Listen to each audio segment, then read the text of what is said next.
আসসালামু আলাইকুম। আজকের ওয়েদারটা এত সুন্দর, তাই ভাবলাম একটু চা করে খাই আর আপনাদের সাথে শেয়ার করি। তো চা বানানোর জন্য আমি আ পাত্রে দুধ নিয়ে নিলাম। দুধটা গরম হয়ে গেলে ভালোমতো বলক চলে আসলে তার মধ্যে আমি চা পাতি দিয়ে দিব। আমি সাধারণত চা খুব একটা খাই না। কিন্তু আব্বা বললে মাঝে মধ্যে বানিয়ে দেই। আমি আসলে খুব ভালো চা বানাতেও পারি না। তবে আজকে একটু ঠান্ডা ওয়েদার পড়ার কারণে ভাবলাম একটু খাই। আমার মনে হয় দুধ চাটা যত বেশি জাল করা হয় তত বেশি টেস্টি হয়। যাই হোক এরপর আমি এর মধ্যে চিনি দিয়ে দিলাম।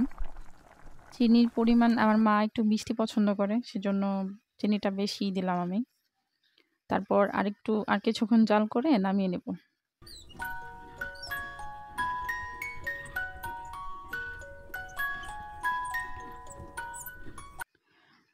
আরো কিছুক্ষণ জাল করার পর চাটা নামিয়ে নেব।